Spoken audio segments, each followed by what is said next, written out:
کہ کسی طریقے وہ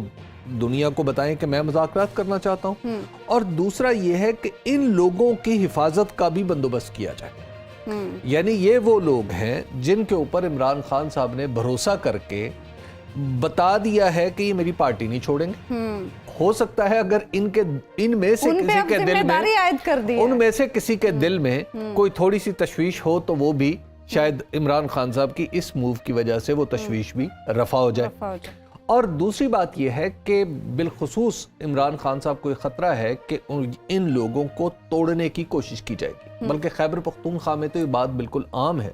کہ پرویز خٹک صاحب آئندہ اگر سی ایم ہوں گے تو وہ مولانا فضل الرحمان کی پارٹی کی طرف سے ہوں گے، کیونکہ ان کے بھائی جے یو آئی میں جا چکے ہیں، تو اس طرح کی باتیں بھی وہاں پہ جاری ہیں۔ تو لہٰذا پرویز خٹک صاحب کو بھی روک لیا گیا، اور دوسری بات ہے کہ پرویز خٹک صاحب کے گرد ایک حفاظتی حصار بھی قائم کر دیا گیا کہ اب پرویز خٹک صاحب کو کوئی اپروچ نہ، تو اب ایسی صورت میں ان کے پاس جو امیڈیٹ جو چیز ہے وہ یہ ہے کہ وہ اپنے لوگوں کو کم از کم اپنی کور ٹیم کو بچائیں۔ مثال کے طور پہ وہ اسد عمر کو نہیں بچا پائے، وہ فواد چودھری صاحب کو نہیں بچا پائے، وہ شیریں مزاری صاحب شیریں مزاری صاحبہ کو نہیں بچا پائے، اور اس پہ تو بڑے وہ تعصف کا اظہار بھی کرتے ہیں کہ شیریں مزاری صاحبہ کا جانے کا انہیں بڑا دکھ ہے۔ اب جو معاملہ ہے پرویز خٹک صاحب کا، اسد قیصر صاحب کا، یہ وہ لوگ ہیں جو بنیادی طور پر کہیں بھی دو متصادم یعنی یا دو متضاد چیزیں ہیں ان کے درمیان کسی نہ کسی طریقے سے ریکنسیلیشن کر سکتے ہیں، کوئی درمیانی راستہ جو ہے وہ نکال سکتے ہیں۔ اسی طرح اس میں آپ دیکھ رہے ہیں حلیم عادل شیخ صاحب ہیں، حلیم عادل شیخ صاحب بھی کراچی سے تعلق، سندھ میں سے ان کا تعلق ہے، تو وہ بھی یہ بدرجہ اولا یہ ان کے پاس ہے مہارت کہ وہ راستہ نکال سکتے ہیں۔ اور اس میں آپ دیکھ لیجئے کہ ہمارے جو مراد سعید صاحب ہیں انہیں بھی شامل کیا گیا ہے۔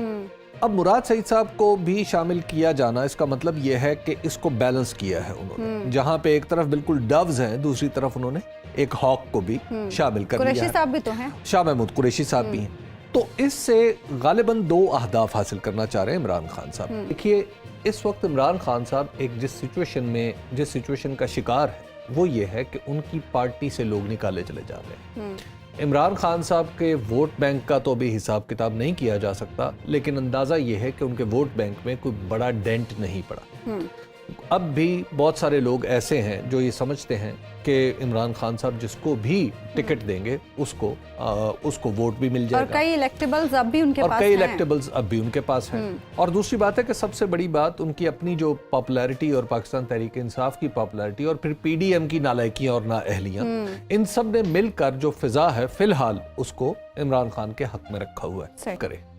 لیکن اور انہیں توڑنے کی جس کوشش طرح کے حالات ہیں کون جانے کل کیا ہو، یہ تو ہم نہیں کہہ سکتے۔ دیکھیے یہ بات آپ کی ٹھیک ہے کہ کسی کے بارے میں بھی کچھ نہیں کہا جا سکتا، لیکن ایٹ دا سیم ٹائم کچھ نہ کچھ ایکسپیکٹیشنز تو بہرحال اپنی سی کوششیں تو کی جاتی ہیں نا۔ مطلب آپ دیکھیے کہ ایک وقت تھا کہ جاوید ہاشمی صاحب پاکستان مسلم لیگ نون کے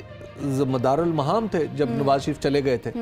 اور تنہا وہ ایک آواز تھے جنہوں نے جیل کاٹا، سب کچھ کیا، لیکن جیسے ہی اقتدار واپس آیا تو ایک موقع ایسا بھی آیا کہ جاوید ہاشمی صاحب چھوڑ کے پاکستان تحریک انصاف چلے گئے، اور پھر پاکستان تحریک انصاف میں انہیں جو عروج ملا، اور اس کے بعد پھر آپ دیکھ لیجئے کہ جاوید ہاشمی صاحب کہاں گئے، تو سچویشن کے بارے میں کچھ نہیں کہا۔ ابھی آپ نواز شریف صاحب کا ذکر کر رہے ہیں، یہ جو نئی آج ڈیولپمنٹ ہوئی ہے سپریم کورٹ کو جب بتایا گیا، سرپرائز تھا یقیناً سپریم کورٹ کے لیے بھی،